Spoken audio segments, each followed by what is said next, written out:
News के साथ जुड़ने के लिए। बांग्लादेश में लगातार हालात बिगड़े और इन बिगड़े हालात के बीच में अब यूनुस सरकार ने अराकान आर्मी के सामने सरेंडर कर दिया है। दरअसल बांग्लादेश में चल रहे राजनीतिक और आर्थिक संकट के बीच देश की सीमाओं पर बढ़ते खतरे को देखते हुए बांग्लादेश की सेना अब म्यांमार में अराकान आर्मी की मदद करने जा रही है। पूरी खबर क्या है, रिपोर्ट देखिए और जानिए।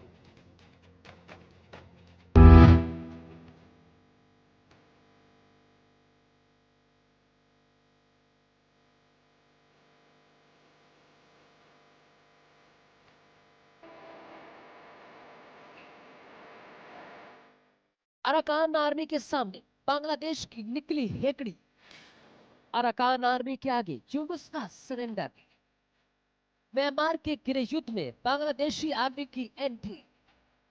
यूनुस का यू टर्न। अराकान आर्मी की मदद करेगा बांग्लादेश। अराकान की मदद के लिए बांग्लादेश अमेरिका एक साथ। म्यांमार में चल रहे भीषण गृह युद्ध में बांग्लादेशी सेना की एंट्री होने जा रही है। बांग्लादेश की आर्मी म्यांमार के सैन्य शासन के खिलाफ एक बड़ी योजना में शामिल हुई है। इस योजना के तहत बांग्लादेशी सेना अराकान आर्मी और चिन नेशनल फ्रंट जैसे विद्रोही समूहों को जुटा के खिलाफ मदद करेगी। इन विद्रोही गुटों को अमेरिका समर्थन कर रहा है। हालांकि बांग्लादेशी सेना सीधे तौर पर लड़ाई में हिस्सा नहीं लेगी। उसका काम फिलहाल विद्रोही समूहों को जंग में मदद पहुंचाने का होगा, जो जुटा कहे जाने वाले म्यांमार के सैन्य शासकों से लड़ रहे हैं। विद्रोही गुट हालिया महीनों में जुटा पर भारी पड़ रहे हैं। ऐसे में बांग्लादेशी मदद उनकी ताकत को जुटा के खिलाफ और ज्यादा बढ़ा देगी।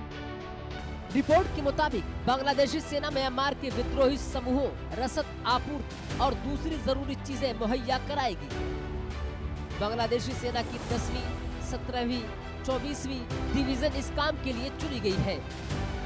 बांग्लादेशी आर्मी ने टेक ऑफ के पास बेस बनाना शुरू कर दिया है, जहां से म्यांमार में मदद भेजी जाएगी। कॉक्स बाजार हवाई अड्डे को भी ड्रोन बेस के तौर पर विकसित किया जा रहा है।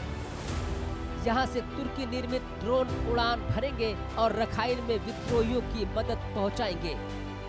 इतना ही नहीं, रिपोर्ट के मुताबिक म्यांमार विद्रोहियों को मदद के काम की निगरानी के लिए अमेरिकी विदेश विभाग के अधिकारी ढाका पहुंचे हैं। अमेरिकी अफसर अराकान आर्मी और चिन नेशनल फ्रंट के प्रतिनिधियों के साथ मिलकर रणनीति बना रहे हैं।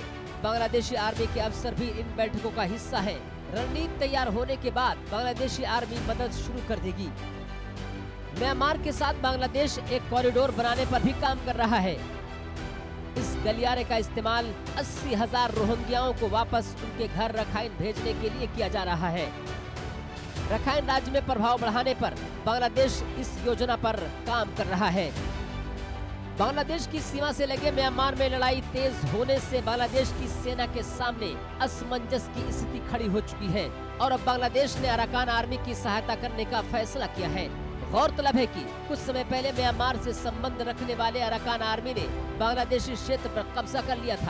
ऐसी खबरें आई थी। बावजूद इसके जिस तरह से अराकान आर्मी के साथ बांग्लादेश आज खड़ा नजर आ रहा है, ऐसे में यूनुस की कमजोरी को बखूबी समझा जा सकता है। हकीकत तो यह है कि राजनीतिक और आर्थिक संकट के बीच अराकान आर्मी के बढ़ते खतरे का सामना नहीं करना चाहता है बांग्लादेश।